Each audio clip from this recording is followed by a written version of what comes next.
Oh, whether you're driving to the rink right now, you're sitting in the rink or watching your child play, or whether you're just hanging out listening to the podcast, you're all in the world of goaltending, and we thank you for that. This is In Goal Radio, the podcast. I'm Darren Millard, along with the co-founders of In Goal Magazine. Say hello to David Hutchison and Kevin Woodley. If you're sitting alone at the end of the rink and you're saying, hello, David, hello, Woodley, you're probably going to get some looks, but you're probably wearing a mask, so it's okay right now. Welcome to the program. We're excited about this one. Our feature interview, brought to you by Sense Arena, is Scott Clemmensen, who had a lengthy pro career and is now on the development side, the goaltending coaching side with the New Jersey Devils. They had a big announcement this week, and we spend some time with Scott Clemmensen. And also, we are going to head over to the Hockey Shop, thehockeyshop.com, and look at something called Super Feet. Do you want Super Feet? We can set you up with that with Cam and company. So Woody is all over the place this week, and we're also really excited about some more relationships, expanding that relationship with Sense Arena, Hutch. Yeah, we sure are, and we did on the weekend. We were happy to welcome a full house for a webinar that we ran on Sunday, and it featured Eric Comrie of the New Jersey Devils and Bob Tativa, the founder of Sense Arena, and we spent about an hour and a half walking people through what does Sense Arena look like? What is that experience? What does it do for you? We showed lots of video examples. People got to ask Eric all kinds of questions about his experience using it, and suffice it to say, he uses it virtually every day in his training and finds it incredibly realistic. And just showed people a number of videos of what it's like to train in Sense Arena and get a real feel for it. And thought it went really, really well. And that video is actually posted over at ingoalmag.com now. It's open. You don't have to be a member, and you can sit down and walk through the entire webinar and get a real feel for what Sense Arena is about. And when you do that, if you do it before Monday, you can order Sense Arena for yourself. And we've arranged for you to have a $450 discount to really help with that investment.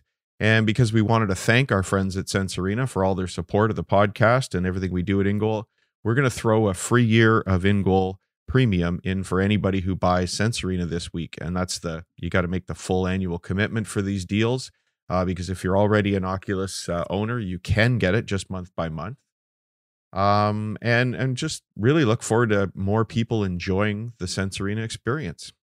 Yeah, I think it's we got to give a shout out too for Justin Goldman of the Goalie Guild joined us as well as sort of wasn't part of our planned guest list, but wanted to come and sit in. And given his background in VR and the work he's done on this, we wanted to make sure that we asked him, and he weighed in with some great responses as well. And I just thought it was a great way to get to know a product that you've probably heard a lot about, but might not have a full understanding for. The videos really do. They're as close as you can get without putting a headset on. You should see the job that Hutch did, and you have to go see it, where you actually see the goggles go on the guy, and boom, as soon as you raise them up to your head, you see the Sense Arena environment. And again, as much as it can be captured on a video screen, because once you're actually wearing the goggles, it's like you're in the rink. It really is. And so it was cool to hear from Justin. It was cool to hear Eric Comrie talk about how he's using it specifically, some of the box control stuff, and how he, much like Craig Anderson, will watch everything but the puck to try and learn how to read releases. There's a little bit of that from Eric Comrie, or, just sort of sitting there, not trying to make saves and, recognizing how much space he's filling without moving, using Sense Arena as part of that, understanding your sort of spatial awareness, using virtual reality. I thought that was all pretty cool. And to hear it from a guy who's, playing at the highest level, it sort of reinforces what we've heard from a lot of the pros we've talked to, and reinforces our own experiences. So if you have questions about Sense Arena, I'd highly recommend checking out the webinar, because I think it answers a lot of them. That's interesting, filling the space and being able to look at it that way. I'd never really thought of the usage in that regard.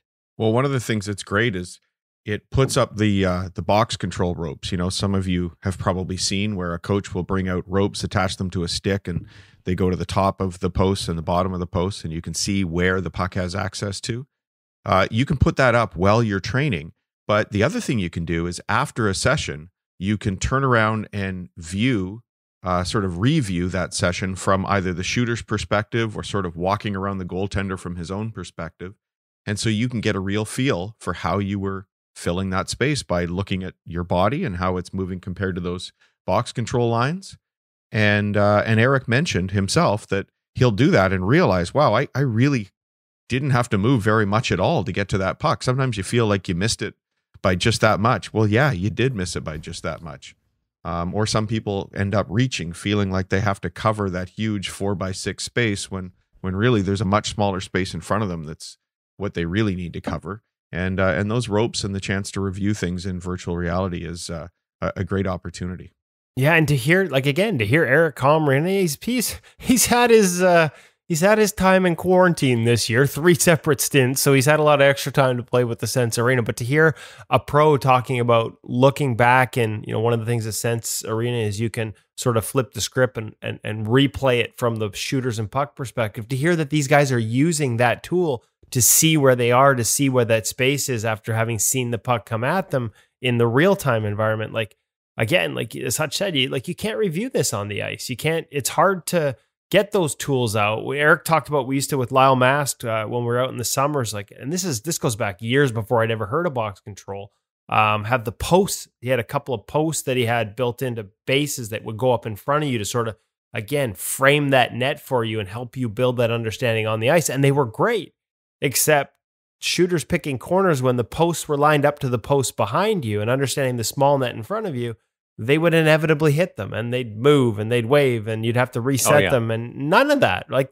You can actually do that in VR. And so I just thought it was really positive and cool reinforcement to hear it's being used at that level. And, it sounds like it's being used by other guys in quarantine. Darren, we were talking off air about Philip Grubauer and another guy who's been in quarantine. Love that he went to the local ice rink to have a skate outdoors at an outdoor rink. Yeah.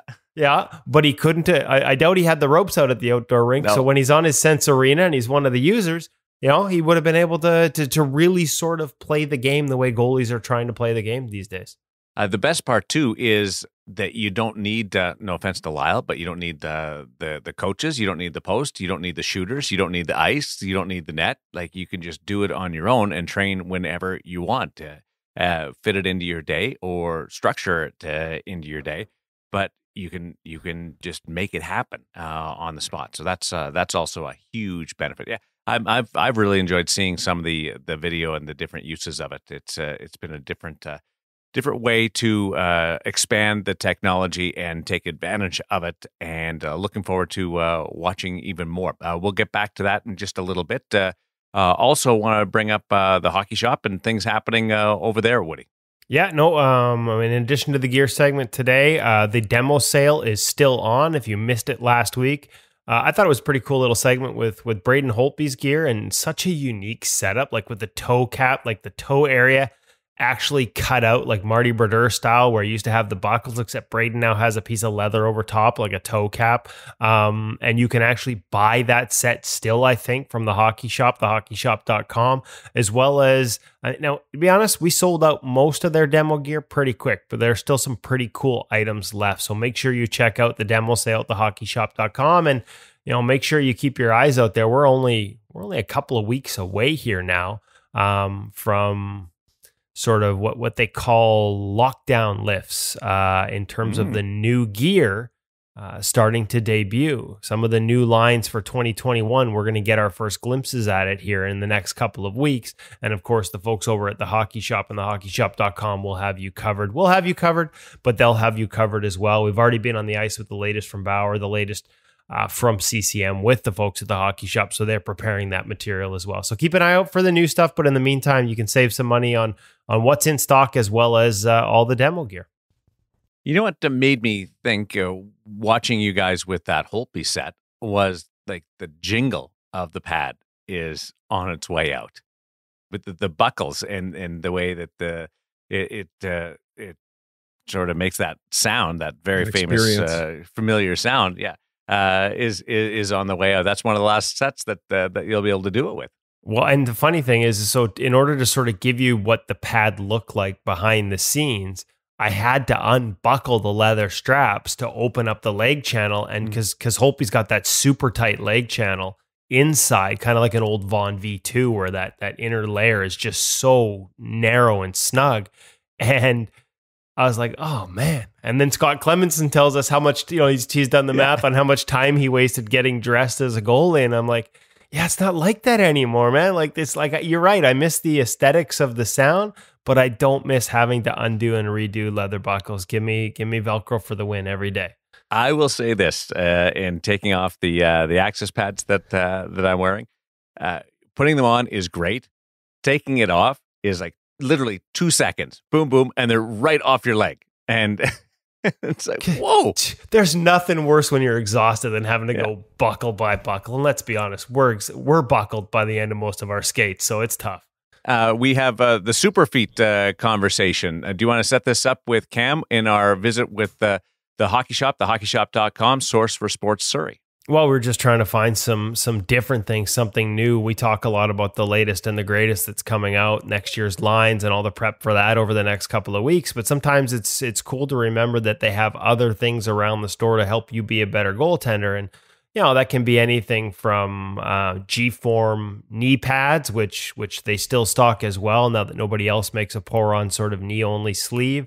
With Bauer not having it anymore, they stock G-form. So, and Carey Price bought multiple sets because he was running low from the Hockey Shop last year. Little items around the store that can help you become a better goalie, because the guys that are doing the buying, guys like Cam, they know what works. And I was actually a little surprised that Super Feet can make such a big difference. We're literally standing in front of a wall of, skates that range up to $1,000 plus. Every brand has custom fitting.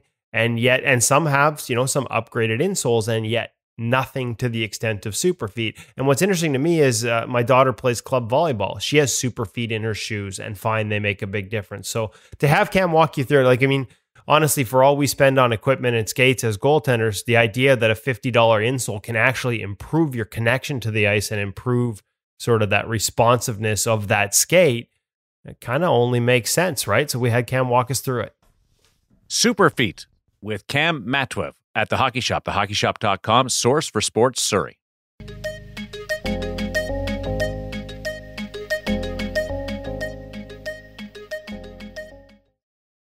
Welcome back to the Hockey Shop, source for sports, thehockeyshop.com. I'm here with Cam Matwev down in Goalie Utopia. We are standing in front of a wall of the latest and greatest, the best, some old model, like pretty much everything you could ever want in a skate.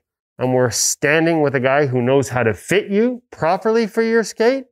And yet, as far as we've come in skates, there is a product you can buy after the fact that will improve your skating, and it's a lot cheaper than a brand new set of skates. So I need to know what this magic product is. Cam Matwev, tell me about Super Feet. Comfort, fit, performance. These are all things in my Super. Okay, I'm not sure if Elias Pettersson uses them, but for our Vancouver audience who's familiar with his Audi commercials, that was pretty good. I'll give you that. That was pretty good. So how do they actually work? Okay, so what Super Feet are for, it's an insole that's replacing basically what we'll call the stock rivet cover that's in pretty much almost all skates that are on the walls nowadays. What this will do is provide support for your foot and mainly filling out your arch profile and your heel when it's actually in the skate itself. One of the things that happens with your foot when you're naturally putting pressure down on it without support is that your heel bone is basically going through the last layers of heel fat that's in the back of your foot, and that's contacting the floor. So when Are you saying that I have fat heels? Well, I haven't seen your cankles before, but I bet you do have some. Okay, keep going. So a good way to test this out yourself is that on an unsupported foot, if you go up onto your tippy toes and fall back, you'll feel that thud as soon as you kind of hit. And that's basically your heel bone hitting on the back last layer, and that's the rest of your body weight coming down. When you use a product like Super Feet, for example, and how this all combines into where we're going with this, if you go and do that with Super Feet, that helps suspend the heel fat up and create an extra layer. So when that heel comes back down, that bone doesn't contact that last layer of skin onto the ground, so it creates a bit of a cushion. That also picks your foot up into a performance stance, allowing you, especially as a goalie, when you're in that stance and on the balls of your foot, you're able to go push. There's no flattening out of your foot. So when you go to go push, in theory, there's more energy transfer. You have a more powerful push. It's all just from $50 insole. Does it actually change your pitch, your forward pitch, or it just allows you to maintain it more? I would say it's a maintain. It is more of a maintain. I never. So whatever the skate sets up for you, and we've talked about different brands, different pitches, this product is going to allow that to sort of stay constant as you move around on the ice, rather than having your insole cost you the performance that you were trying to get out of your skate itself. This actually supports the performance of the skate. Correct. Exactly. Yeah. I'm not going to be correcting, and I'm not going to be like tipping you forward by any means. Again, this is just something to fill out and provide that support when you need it and how you use it, for example. Different options. Correct. Fitting process. Is this something people can do online, or are they probably going to have to come see you? This is a bit more of a personal fit. It is something that should be sized up by a professional, as there is a proper way to fit them. They do fit different feet. That's why there are different colors, different recommendations for your skate and applications. There are a multitude of different super feet you'll see. The ones that I tend to recommend, especially for goal skates, are the black super feet. A low volume insole. This black insole was actually originally designed for a dress shoe, but between a dress shoe and a goal skate, it actually has a very similar foot plane with slightly tilted forward onto the toes. These are what I personally use myself. It's a low volume. Don't let that stop you, folks. Yeah, don't let that stop you. Performance, I like this. Low volume, so we're not going to be changing the fit of your skate, which is very important. Again, we're just complementing that fit that's already there, creating that extra comfort because now you have support inside your skate. Your arch isn't going to be flattening out as much. Again, that heel conversation that we talked about earlier. But you know, if I can make you 1% better, that 1% over an extended period of time can translate into 100 goals. Who knows? They do come with a bit of a lifetime to them. They do say about 200 hours of ice or 1 season. Usually, like for me, I'll get the lifetime of my skates out of it because I'm not on the ice as much as some of you guys that are probably out there or some of the kids that are listening. That said, again, it is something that you do want to have someone fit you up for properly.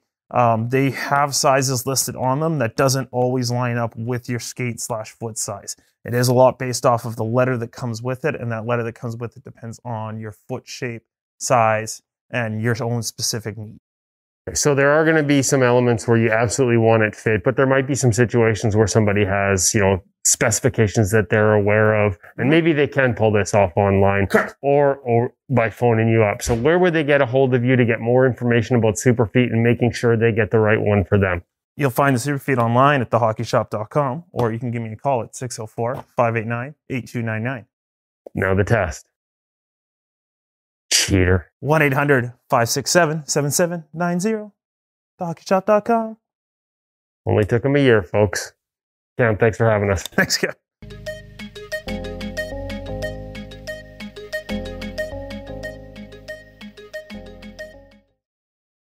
I learned something in that. I learned something every week, but I use Superfeet already, and it makes sense that there would be a shelf life to it.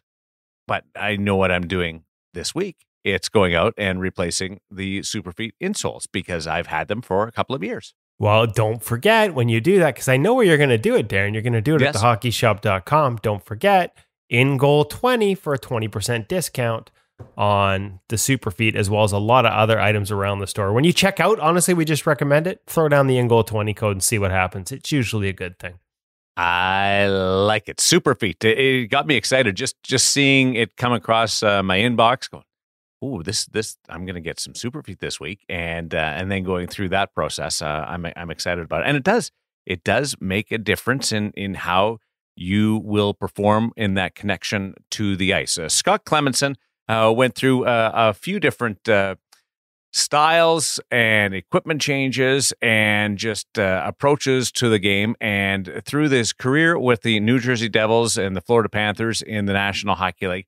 And coupling that with some years in the minors, this is a player that has really soaked it all in, was a top college goaltender, and this week spent some time with us in a feature interview brought to you by Sense Arena. And we kind of got down a path here, Woody, and we stuck with it because it was really fascinating with the way Clemmensen approaches the game, not only as a goalie coach, but also the equipment side of it. Yeah, just everything. I mean, we wanted to talk to him about his career. It was a fascinating career. We ended up getting so wrapped up in the development side that, and for good reason, you can see why they named him New Jersey's goaltending director and development.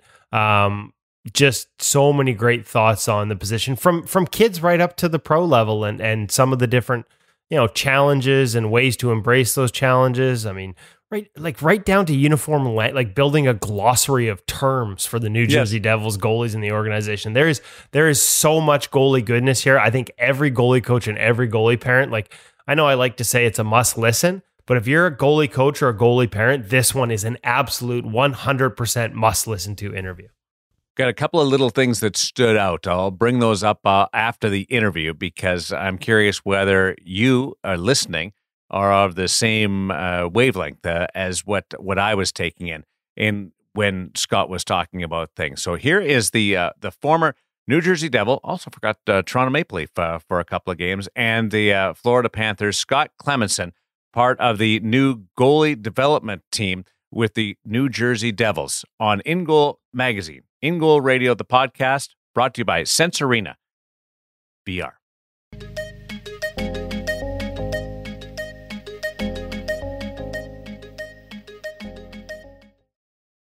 Let's start off with the basics and just get some structure, Scott. How does the org chart look with this new announcement, and then follow on down to the ice and who works with the goaltenders? Yeah, well, it's number one. It's obviously it's a positive development in quite frankly all the goaltending world.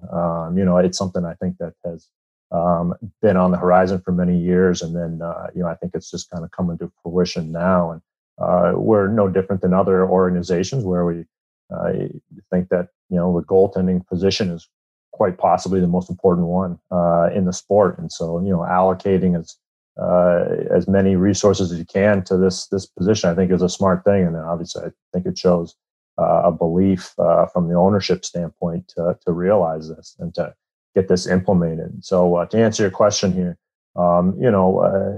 it's going to start from the top where you've got a director such as myself, even above that, and Roberto Luongo in Florida, but even above myself, having a guy like Marty Brodeur really kind of be the head man at the top, down to myself, who's kind of directing traffic. And then you've got, Dave Rogalski, our goalie coach in New Jersey. We got Brian Eklund, our new goalie coach for our American League affiliate in Binghamton. That's where we're at right now. I'm also serving as in my current and past role as a goalie development coach. So I'm splitting duties there as well. So looking forward, we sort of built this thing out pretty slowly to start, but looking forward, there's a possibility that we add a few more positions even. And so now, you're looking at possibly a dedicated goalie scout, whether it's two and maybe one in Europe, and then having a North American one. If we go a separate direction with the goalie development coach, that's a possibility as well. So right now we're looking at about 3 to 4 of us right now, including Marty, but it could expand even moving forward. So into a much bigger department. But like I said, I think that this is something that in terms of goalie coaches in the goalie world, I think it's been on the horizon for a while. And I just think that it's a move a positive move in the right direction. And it's I think it's just going to create more alignment and to better systematically put this process together. If you look back at your career, and I was 14 years as a pro, but especially back to those early years, like, are there things you lived or examples like what's somebody who is just entering the organization now, how much more support? And this isn't casting aspersions at how things were with the Devils when you came into the organization as a young pro, but that's just how it was in hockey. Like, can you compare how many more resources a kid right now is going to have to, say, when you were starting out? It feels like there was a lot more learned on your own back then. Yeah, for sure. And I think that is general, not even just for goaltending, right? I think it's pretty general. Obviously, when I played way back when, you were drafted and you really didn't, you talk to the organization every once in a while. They didn't have a whole lot of interaction until you actually sign that contract. And back then I felt like I was one of the lucky ones because coming out of Boston College in 2001 now, 20 years ago, geez, I signed with the Devils, was drafted and signed with the Devils. I felt like one of the lucky ones because they had a full-time goalie coach with their American League team in Albany with Chris Terreri. But that was not the norm, certainly back then. And it's not the norm right now, even, but it has come a long way. And most teams do have at least goaltending development coaches who kind of assume that role.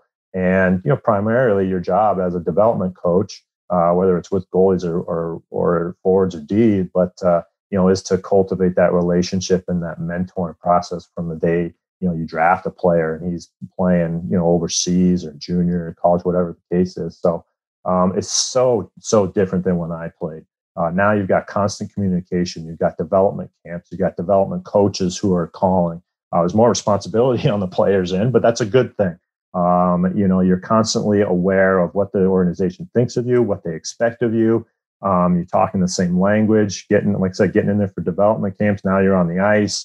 You get to have a barometer as to where you are within the organization. And then as you move forward, you get signed and now you're in the minors and you're working with the same people and you're going through those camps and working with the goalie coach with the big club. And it's just, I think it's more systematic and there's more resources and more people where, like you said, back when I played, it was a little bit more of, okay, we got your rights. You kind of figure it out. We'll leave you alone until you can reach the big club. The easy question is, do you have a goalie philosophy in the department? The more difficult question is, do you as a department look at each goaltender and say, we want this player to play like this? Well, the philosophy is this, and it's really kind of quite simple, and it's pretty to the point. There's no one correct way to play this position. When we vetted our the candidates that we were looking at, this was a big one for us. You got to be able to work and want to help other people, and you have to understand that there's no one right way of playing. And that's really the only thing that I and we are requiring in the New Jersey Devils system. And this is no different than a regular coach, assistant coach. You can't have a cookie cutter approach and coach everyone the same way. You look at our team. Our assistant coach Mark Recchi. He can't coach Jack Hughes and Nico Hischier and Miles Wood the same way. They're different players. They're all NHL players, and you got to be able to take the talent and the guys that you have and their abilities and their sizes and from a goaltending standpoint, the reflexes and everything. You're taking all that into account, but you have to be able to coach the goalie with what works best for him.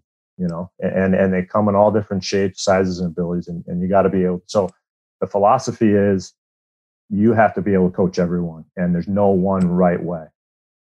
I love that. There's no absolutes in goaltending. It's what makes these discussions so great. They're always evolving.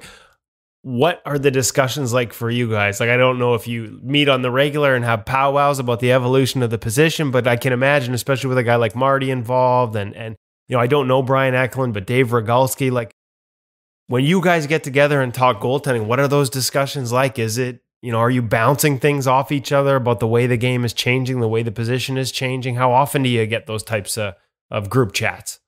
Oh, a lot. They're regularly.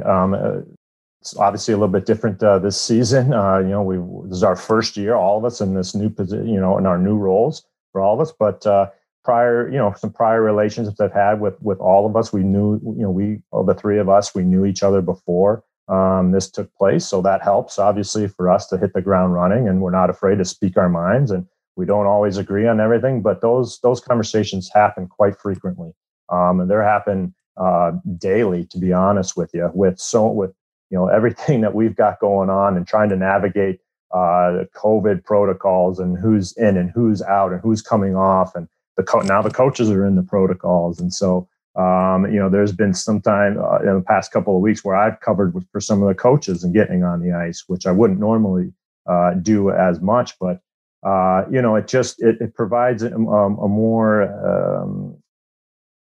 more stability, I would say, within the organization for coaching these goalies, and obviously helps the goaltending, the goaltenders themselves a lot more when you have that kind of support system there. But the conversations happen daily, and they're all encompassing. They're all on who's playing, what we're working on, even the language that we use. We want it to be similar. So a guy gets called up. Dave Rogalski is using the same language that Brian Eklund used, and so what does, and we have guys going up and down, what do they need to work on? We're all collaborating and we're all involved with guys, where his game is at, the strengths that he needs to execute within his game, some of the areas that he needs to improve on. So whenever there's movement, it's a kind of a seamless transition. Are there any examples you can share on language? Because I'm fascinated by that one. Because this is the beauty of the job. You have conversations with goalie coaches and goalies around the league, and they will use different phrasing, different words to describe essentially the same thing. I think the most recent one I can think of is, double seal. In Clark here in Vancouver calls it reverse tracking, right? Like in terms of play behind the net, a pad, a skate on each post, like the importance of making sure when you say a phrase on a technique or a philosophy and everyone in the organization understands it, are you essentially building your own goaltending dictionary here? And are there any examples you can share like that?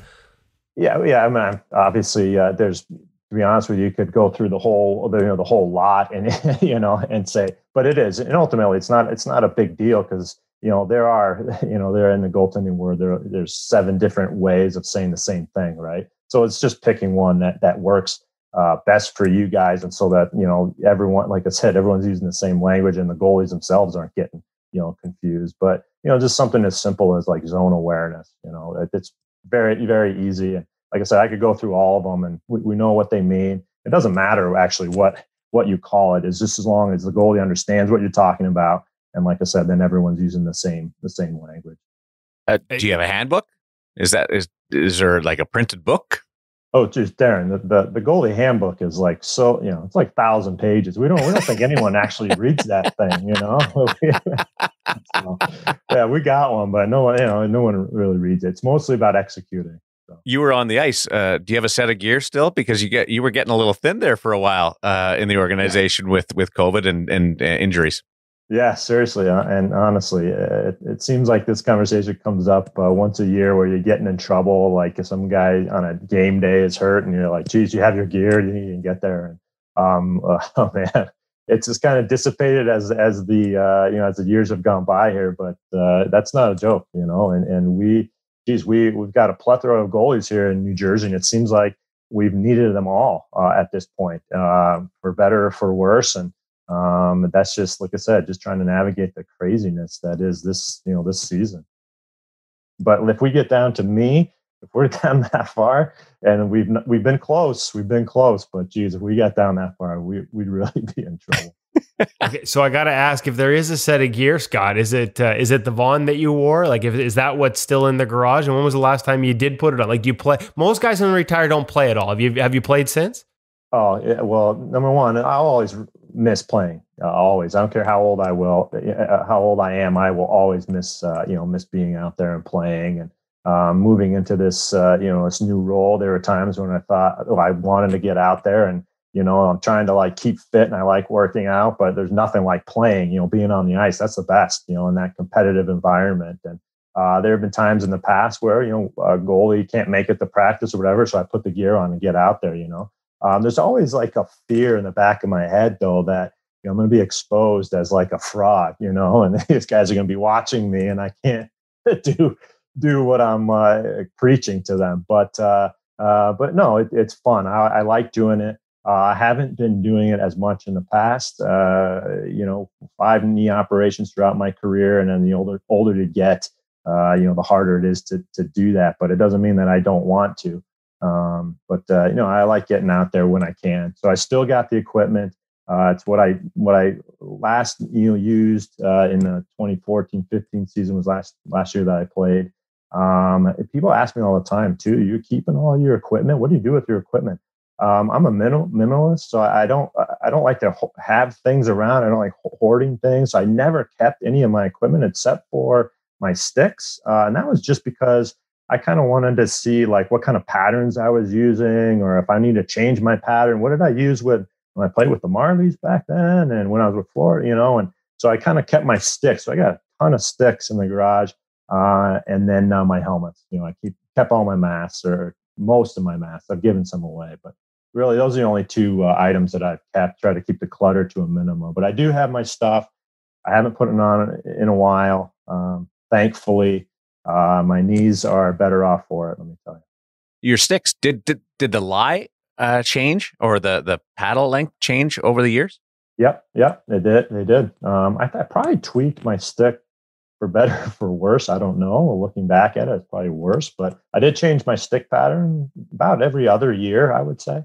So yeah, I've got some sticks. The paddle's different, and it's shorter, and this one's longer, and then the lie's different, and the curve's different, and be interesting to go back. And I haven't done this, but it'd be interesting to go back and see, where on some of these, some of the places that I went wrong, like maybe it was a stick. Maybe. In that role with, when you were working with the American League guys or in the development role in the past, like active on the ice and talking to these guys, does equipment come up? Like there seems to be like a lot of this new generation, some of them don't necessarily really understand their tools all the time. Were you having mentoring sessions in that side? Yeah. Oh, for sure. To be honest with you, it is a little bit part of the coaching actually in the goaltending world anyway, is part of it is equipment. Whether it's your skates, your, like I said, your stick, the stick height, paddle height, just, even your pads, they could be too big, too small, whatever. So there's a lot of equipment talks, I think, going, and not just in hey, we're both kind of gearheads and interested in the goalie equipment, but there is a real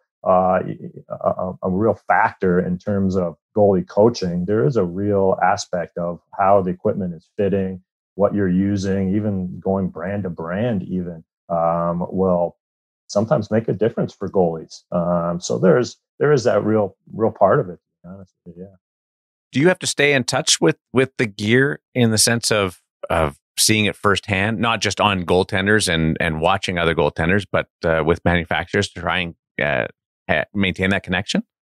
Yeah, you do. And that's, I like doing it. So it's part of the business that you like, but no, it is. If it is going to be a factor in how you coach, then you do have to know, what's going on. And a lot of it is, getting that feedback from the manufacturers, but then obviously when the goalies, usually within your organization, you got goalies that use all different kinds of equipment. And so you see it up close and, in the locker rooms when they come through. And so, and like I said, it is a real part of it, but, it's just part of the mental Rolodex, I guess, that you have as a goalie coach.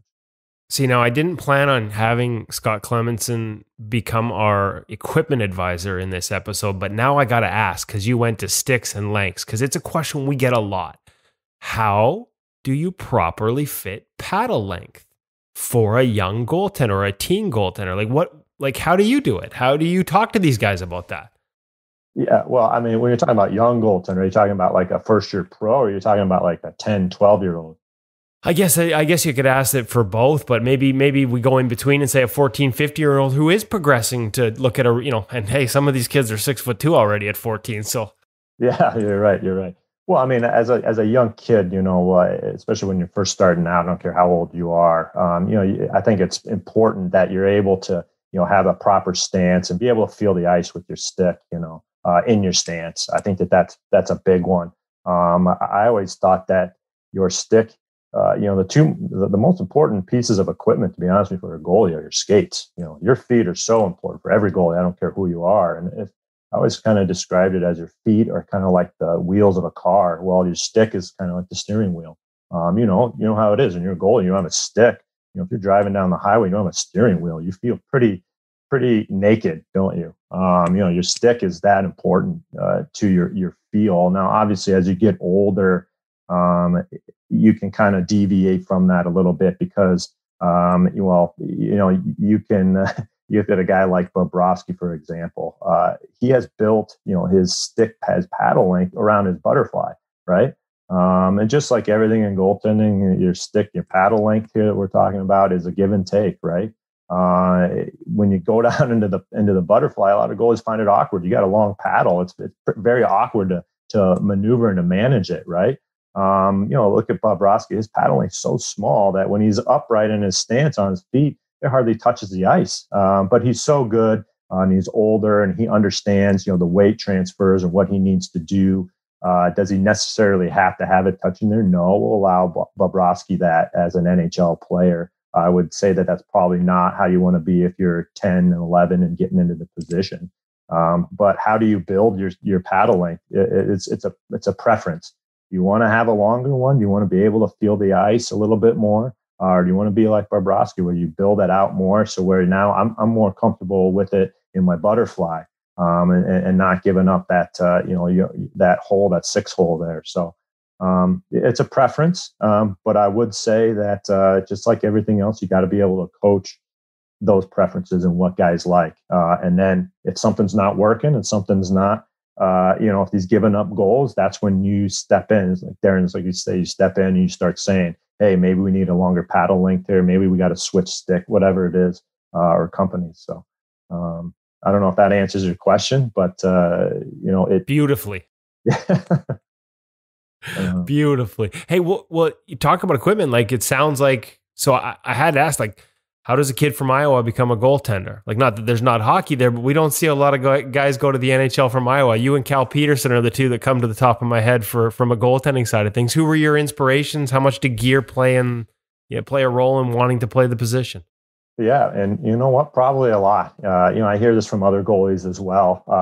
It's what got you into goaltending, and I never really thought about it until I heard other people say the same thing. Like, well, I thought the gear was so cool, and I think that's a part of it. To me, to be honest with you, the best part about goaltending, the worst part is getting dressed, putting that equipment on. It took me 22 minutes. I can't think of how much time I wasted in my life putting equipment on. I hated that part. The best part about being a goalie for me was that you had a lot of control over the game. I played football, but I was on the defensive side. But I always wanted to be a quarterback, to be honest with you, because you had control over the game, most control. But as a goalie, you're out there all the time. You're not switching. You're not changing and playing 20 minutes or 18 minutes, whatever it is. You're on the ice and you have a lot of control over the outcome of the game. You're not scoring goals, but you're preventing goals. And to me, that was the most alluring thing to me, is that it was that mental challenge between you and yourself and the game, and the clock and the shooters. And you had a lot of control because obviously, if you don't give up any goals, you can't lose the game in that manner, right?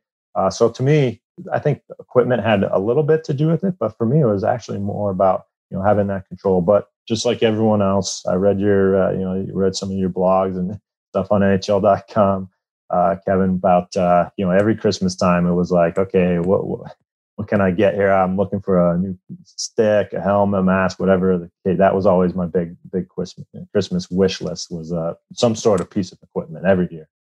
Well, is there one that jumps out? Is there a memory? Well, you know what? I always had like the white glove. I want a white glove, back then, I grew up, like I said, I grew up in Iowa, and I had the community equipment, and it was all back then. It was all the brown stuff. I just want anything with color on it. You know what I mean? That's what I wanted. But yeah, interesting enough, it is good to see guys like more Iowans come in and play in the NHL, guys like Cal Peterson. And there's actually another Iowa name that is, I was the first, I think, anyway, to my knowledge, the first Iowan to play in the NHL, but Cal Peterson was the third. Who was the second? You guys know who the second one is? I wouldn't have a clue.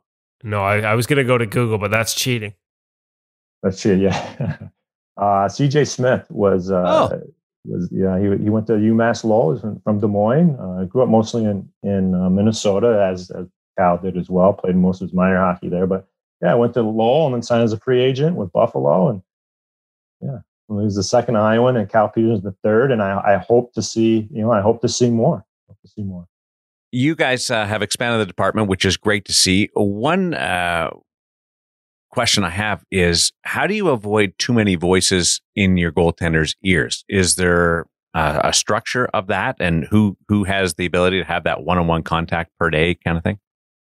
Yeah, and that's something you have to be sensitive of. Going back to the previous question that Kevin had too, is how's it changed, since you played, right? Well, kids these days, not just goaltenders, kids these days have got position specific, skill specific coaches from the time they're like 10 years old. And these are coaches that have been with them for a long time. And then maybe they add another guy in.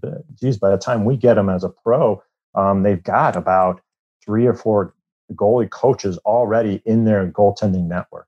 And then you add us to the mix now, right? And now you got myself as the goalie development guy, and now Brian Eklund is in Binghamton. And if a guy's coming up through our organization, is working with me and then working with Brian, he gets called up. Now he's working with Dave Rogalski. So yeah, that's a lot of cooks in the kitchen there, right? And so that's something we have to be sensitive of and be aware of, is not having too much, at times not too much contact. We like to leave it to whoever's responsible for him at the time, whether it's me as a prospect or if it's Brian. Those are the guys that are really working with them day in and day out on the ice, going through some technical stuff. So if I call a guy who happens to be in Binghamton right now, it's staying consistent in the messaging, which is why we have calls nearly daily, to be honest with you, within our organization. So we are all talking the same language, but we're also giving the same messaging. So the messaging is consistent.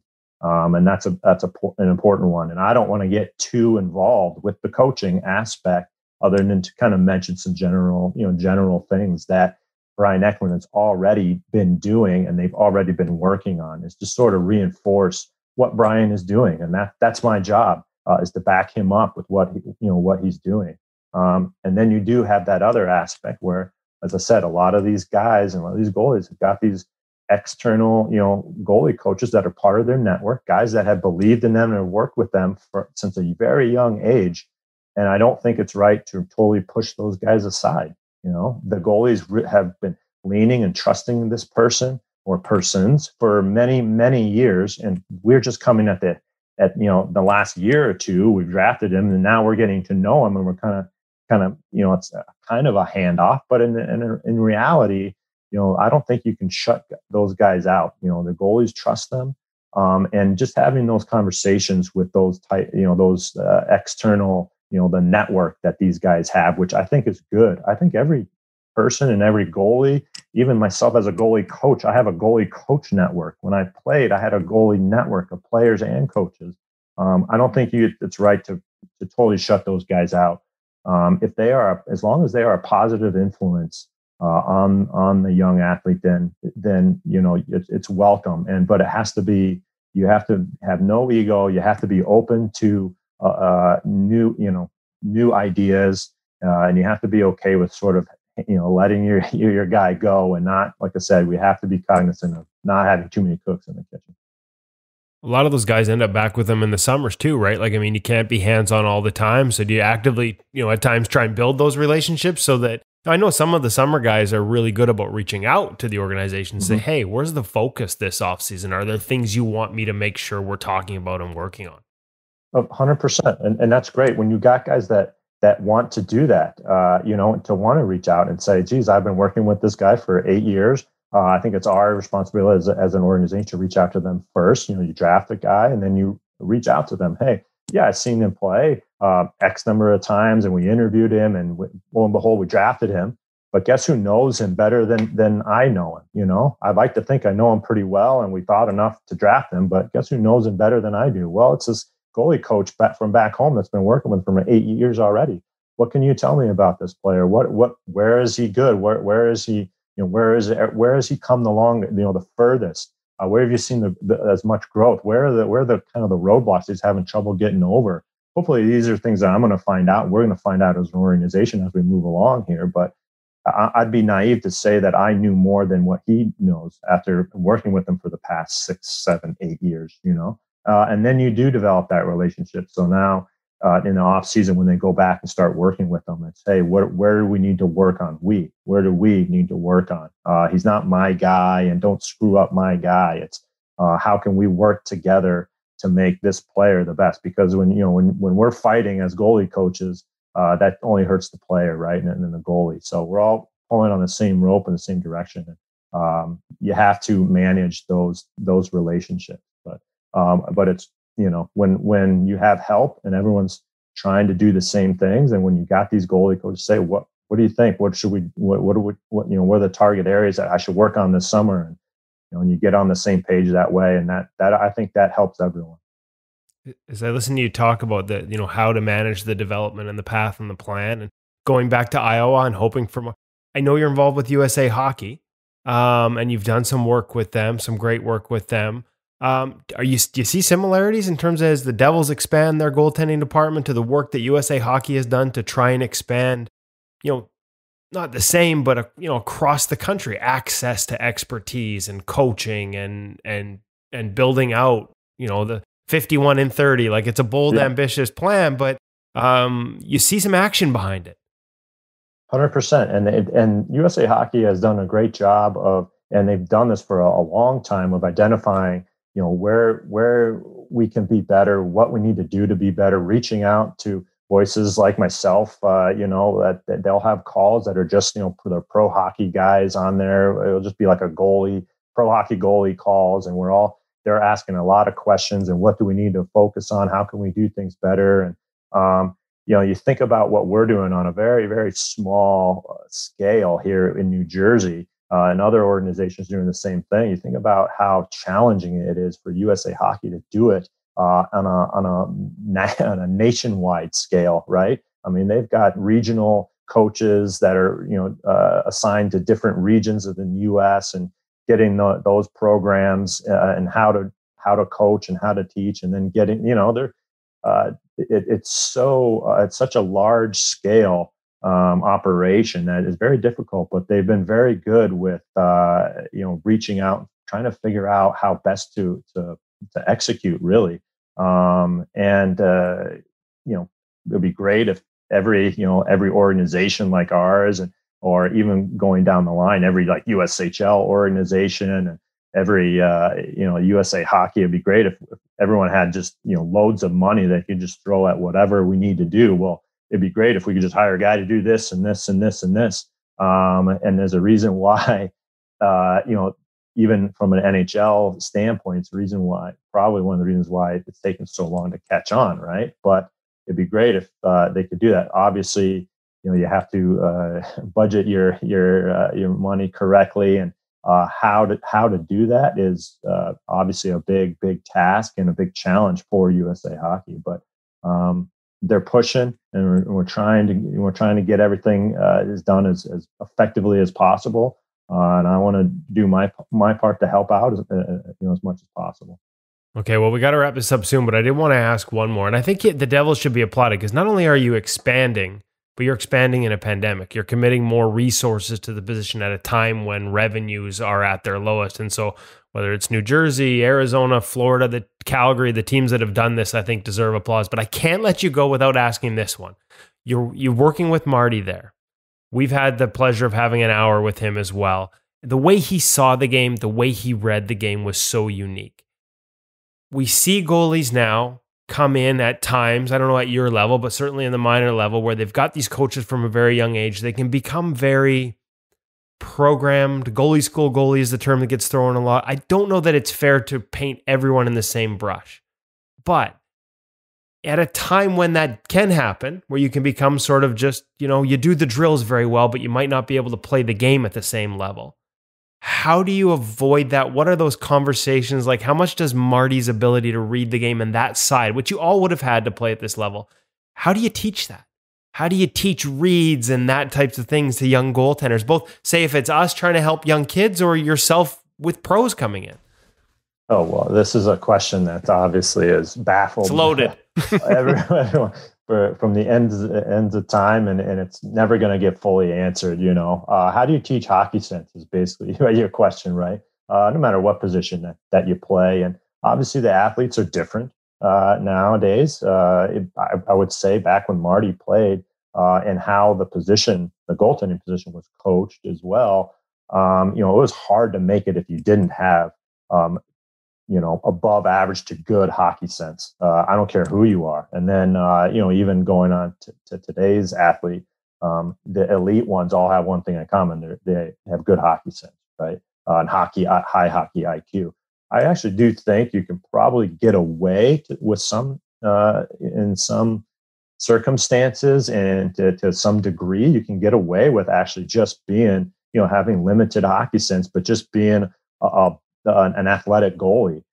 If you're quick enough, well, geez, maybe if you're big enough and you're filling the net up and your positioning is good, and you can probably get away with it. Hard to be elite and one of the best if you don't have good hockey sense. So how do you teach it? Well, I don't know if there's a right answer to this, and I certainly don't have, it if I did.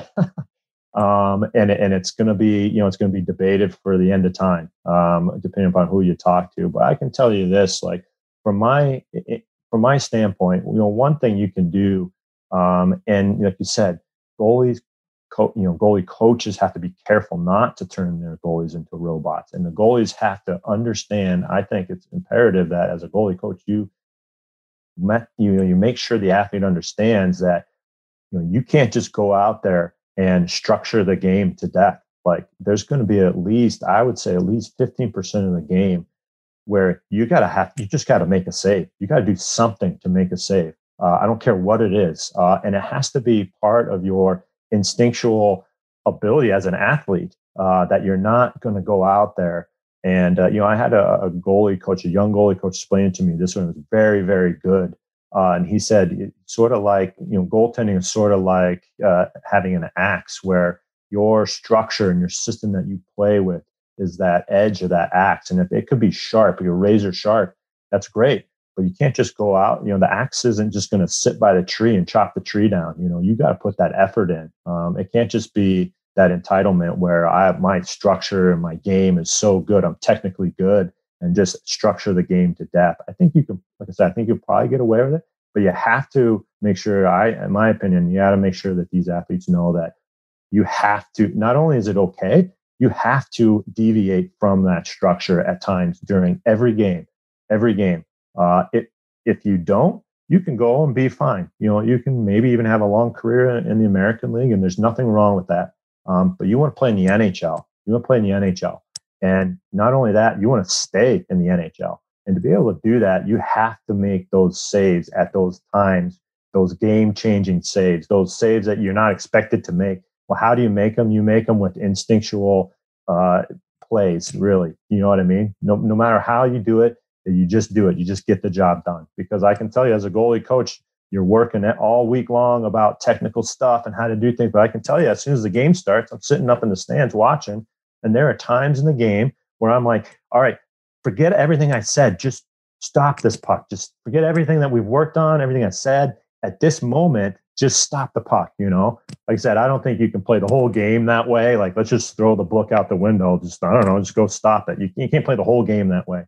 But they have to understand, how do you teach hockey stance? They have to understand that you have your system, but you have to deviate from it if you want to move up. If you want to make those saves that get you promoted to the NHL, if you want to stay in the NHL and become a good NHL player, you have to deviate from it. The axe isn't going to chop the tree down by itself. It's that line. Where is that line between structure and making it up? How much of a percentage is structure? How much of it is making it up? But you need both. You have to have both. This has been awesome. I had no idea that you were interviewing with Marty Brodeur all those years, though. Did you realize that? Yeah, seriously. Well, we sat next to each other. I don't know, you know what I mean? And, so it was a very long interview, right? About 20 years. Congratulations. Really happy for what you and your group are doing here. And I can't wait for others to fall in line, because you guys are onto something. Congratulations, Scotty. Well, thanks. Yeah, hopefully I don't screw it up for all the goalie coaches out there. Imagination, structure. Yeah, that's right. So, thanks for having me, guys. I appreciate it.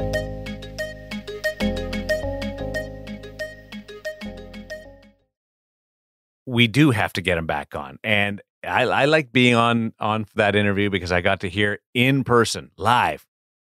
What do you say? One more question. and he held it to one more question. I wonder if that was Marty Brodeur phoning through when the phone rang. I wanted to let him know that we were almost done. I promise. We started a little late, but I figured he probably had an hour, that 1 hour, 9 o'clock block, but we didn't start till like 9:20. So I wanted to ask him that question, but I also wanted him to know as he kept glancing at the phone and I knew somebody was calling. I'm like, we better let him go here pretty quick. So I stuck, hey, no, you're great. One question. I actually, for a change, didn't turn it into 4. Can you give me an idea of what they're doing with the New Jersey Devils? And this is sort of bearing the lead in a way, but the announcement that they made regarding the expanded attention to goaltending. Well, I mean, basically, they're building out a department, and we've seen it throughout the summer. And the truth is, I think one of my early stories on one of the first teams that sort of officially announced it this summer, I think Arizona Coyotes, when I first wrote about it on NHL.com, like I mentioned, some of the history of the concept of a director of goaltending, and that there was another team expected to make an announcement, and that they'd been operating under this same type of structure all summer already. And that was actually the New Jersey Devils. I think Tom Fitzgerald had actually talked about this at one point over the summer, that maybe they didn't have official titles set up, but that with Marty and with Scott, I mean, the fact that they hired an AHL goalie coach, which used to be part of Scott's job, and Scott was a part of that, told you that they were building out an expanded structure with more voices and more opinions, and Marty and Scott at the top sort of coordinating things. So, Brian Eklund is the guy they hired for the AHL. Dave Rogalski, a guy that we know and are big fans of here at Ingle, hired him for the Devils job. They're at 4. You heard Scott talk about it in terms of expanding the scouting department. We've seen the Florida Panthers do this. We've seen other teams go down this path. And I think the ones that have done it in the middle of a pandemic, when revenues are down and fans aren't in the building, need to be applauded, because they're committing more resources to a position, which is something I've argued for years needed to be done. But they're doing it at a time when other teams, frankly, are cutting back. There's 2 teams in the NHL that don't even have goalie coaches in the American Hockey League right now because of budget concerns. And these teams, like the Panthers, like the Coyotes, like the Devils, Calgary Flames as well this summer, have actually expanded and added more people for the position. More eyes, more voices, more opinions, all coordinated and organized together to sort of deliver, at least not a cookie cutter, but something of a uniform approach to how they build and develop and draft goaltending. The part that jumped out to me, Hutch, was how Scott Clemmensen admitted that he played with the stick, the lie, the paddle length, everything. Like, he adjusted throughout his career, and that was so refreshing, because when I ask those questions, a lot of the time I'm expecting the stock. No, I stayed the same, and I didn't do much with it, and I thought that was really neat. Yeah, no, it was fascinating, and just the tone of it was one of experimentation and wanting to try to improve. It wasn't, oh yeah, something new came along, I'd try that, or as you say, I'm not going to try that because I'm tried and true. There was a real inquisitive, educational aspect to the way he talked about it. So clearly, right from the beginning, he was set up for a position like this. Isn't it remarkable, though, Woody, you've been arguing for this for a long time, that in many ways, there's minor hockey associations ahead of the NHL on this one. And often a lot of trends come up from the bottom. But we've got a number of people who've been in contact with us over the years that are trying to set up a sort of integrated program within their minor hockey association to make sure that the position is well cared for. And we know that Hockey Canada has tried to do things. We know USA Hockey is doing things. And it's great to see the NHL finally getting on board. And I feel bad for those guys in the American League that you just mentioned, Woody, that don't have goaltending coaches right now, because these are the prospects that have to fill the pipeline as moving up, and they need support every bit as much, if not more, than the players out there. And I think that even in regular times, and those are budget things that are going on down there right now, but even in regular times, like we've talked about the ECHL, I almost call it the East Coast, but the ECHL becoming a serious part of the development path, especially for goaltenders, because teams have 5 and 6 guys that they're working with or working on or trying to help that are in their organization, and only, in a regular year, 4 spots in the AHL and the NHL. And, having more guys, making so that your development guy is not also your AHL guy, frees up, gives you more time to get all the way down to the ECHL.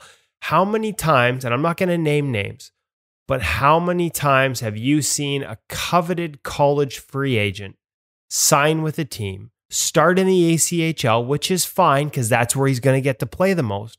But then we talk to them later on and they're like totally left to their own devices. First year pro, trying to figure things out in a league where things can be a little chaotic, and they get no help from the NHL organization. It happens a lot more than you think. And when I see that, I'm like, hold on. You committed how much to, like, you recruited this kid. Other teams were competing for his interest. You sign him, you give him real money to be part of your organization, and then you just let him figure it out on his own. Like, I get, hey, there's an element to controlling your game and knowing how to manage your game, but just like no help. And again, not going to name names, but man, the amount of times I've heard that story from a guy who started in the ECHL is frankly disappointing. And as teams commit more resources to the position, it makes it more realistic. And Siggy talked about this when we had him and LaBarbera on, that, you know, even if it's him going to the AHL and Thomas Spear now having more time to go to the ECHL, however each team divides it out, you're going to have more resources for the goaltenders from top to bottom, and that includes the ACHL, which again is an important part of your development path if you have more than 4 goaltenders in your organization. Scott Clemmensen turned pro after 4 years at Boston College, and that was back in 2001. Wow, 2001, 2002. So it would have been 2002 after his Boston College team season. The incredible performance. 4 years. 4 years. All 4, Frozen 4. That's like, you don't go to college and get to go to the Frozen 4 all 4 years. That doesn't happen. He did. And sat in the top of the mountain at Boston College. And, you know, he played more games for Florida than he did New Jersey. And I think of him as a New Jersey Devil for some reason. But almost twice as many games as with the Florida Panthers. Just the eye test, right? I remember, I'm with you too. I think of him as a Devil, but there's a reason I also do think of him as a Florida Panther, and that's because at the time he was one of only 2 goalies in the NHL wearing Warrior gear while he was down with the Panthers. It was him and Jonas Gustafsson with the Toronto Maple Leafs. They were the 2 that Warrior sort of got first to wear their gear at the NHL level. I don't know if Scott ever wore the mechanical arms. I know Gustafsson did at a point. And that's, you know, another reason we have to have him back on to have that gear discussion about those decisions. The monster, Jonas Gustafsson. I haven't heard that name. Recently retired. Sweden. I think he did just very recently announced his retirement, or that this was his last year. I'll have to check it. Wow. Like he was much coveted and had a lot of hype around him when he broke in with the National Hockey League and played with the Toronto Maple Leafs. Also remember the stint with the Detroit Red Wings. A different era of the game. We were sort of right in that trying to figure it out mode with a lot of styles in that game. Never mind the vintage era of goaltending when it was just more on your own when you did it. And we've got now an outlet for people who want to relive some of those days, Hutch. Yeah, we sure do. The days that you and I played and Woody was still a little baby. Vintage Tendy magazine has just launched. And we're not really affiliated with them. They just reached out and wanted to share what they were doing. And I am now looking at a picture of Felix Potvin on my screen wearing my very favorite pads of all time, those Toronto Maple Leaf Cohos. I love them so much, I went out and bought a set. And we have an excerpt from the new Vintage Tendy magazine over at ingoalmag.com now. And you can see a little bit of Felix talking about his gear over the years. And Vintage Tendy magazine is 80 plus pages of thick, high gloss. You can hold it in your hands. It's laid out like it was done back in the day. And you can start reliving some of your days gone by of goaltenders pre-2000. So Scott Clemmensen guys wouldn't quite qualify to be in Vintage Tendy magazine. Oh, there's a cutoff? Well, they said they're aiming around pre-2000. Nice. Goaltenders. That's good, though. I like that. Fun. Yeah, I really do. And I know a lot of people always reach out to us and say, hey, can't you do a printed version of In Goal? And you know, the answer is both. It's really tough to make it work economically, and we've got so much video in InGoal now that we are never going to be printing, I don't think. But these guys have, and so if you go check out InGoal, you'll see a little bit about what they're doing. You'll see a little screenshot of what the mag looks like, and maybe you can go check out what they're doing on their socials or on their website. And I know there's going to be a whole lot of our our listeners and our readers who grew up in that era who would enjoy getting their hands on it. See, I may be a little too young for this, but I'm definitely not, like, I'm old enough that I remember cutting pages out of magazines and turning them into posters on the wall. And the gloss and the print quality and the image quality in this thing is such that you can, like, absolutely cut these out and turn, like, they're frameable, some of these images, and the paper stock is like better than most paper stock. It's so nice and thick. So real high end, high quality, much like the gear that was made back then, and that's the audience they're after. Did you just hold that up to your face and smell it? It smells like an old magazine. Like, I haven't smelt that in so long, right? Like, I did, okay? I smelt the magazine. I may be the young kid in this group, but I'm a little old school that way. There's a reason I started in journalism, that getting the fresh issue. It was cool. I like it. He also showed how sort of frou-frou and shishi he is, because he told me this paper is so high quality you could cut it out and put it on your wall. And I'm like, Woody, when I was that age, I would have taken the crappiest paper with any photo of a guy I loved and thrown it up on my wall. But, Woody's got his standards and we got to live up to them. And I got to say, if you look at his background there, he did mention this paper was so good you could frame it. And I'll agree with him on that one. He's got that gorgeous office with those Olympic jerseys all framed. You've sort of got one back. You framed your own, Darren, so I'm not sure what that says, but and then my office is a hanger. Disaster. So I didn't frame it. I just used a hanger. I'm looking at a frame. With that's my first ever jersey.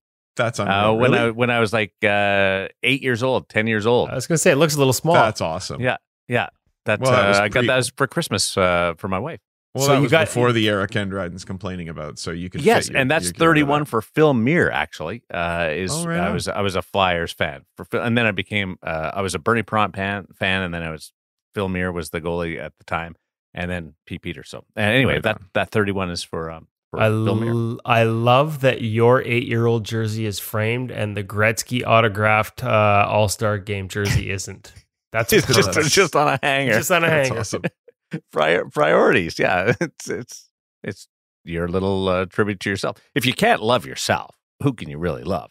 I wrote that down when Woody told me that so long ago. So thanks to everybody at the Hockey Shop, thehockeyshop.com, source for sports Surrey. Let's give out the code again and just let everybody know that the sale continues. The demo sale continues as we lead up to what I call is the launch, but you guys have a much fancier name for the new gear that's coming in the next couple of weeks. The code, as I look it up, scramble to find it, is IGM450. Just use that at checkout. Just check out ingoalmag.com for all the details on the code to get your $450 off Sense Arena, goalie to go, and a free year of InGoal Premium. IGM450 is the code at checkout, or you can find it on all our social channels or at ingoalmag.com. And at Source for Sports Surrey is InGoal 20. I was just going to say, for all our current members who might be hearing about this free year of InGoal and be a little ticked off, if you get Sense Arena, we're just going to extend your membership by another year. So you're not losing out on this. Even if you're a current member, you're going to get a free year out of it.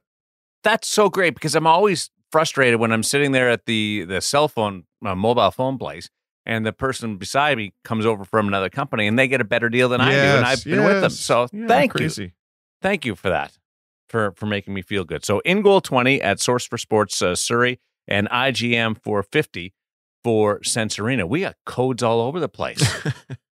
Yeah, we should probably have just the same code for everybody. No, because that would make it way too simple. It's having the same password. This is a thinking man's position. It is a thinking man's position. Thank you, guys. That was a lot of fun with Scott Clemmensen. I can't wait to loop back with him. First question is going to be who's phoning, who's beeping through the last time we talked to him, and then we'll get into his career and all the times. I always thought he was taller than 6'2". I looked at his bio and 6'2", and he looked taller. So there's a different way to approach the game, and Scott Clemmensen certainly was a thinking man's game. For Kevin Woodley and David Hutchison, I'm Darren Millar. Thanks for listening to In Goal Radio, the podcast. Be safe, and we'll talk to you next week.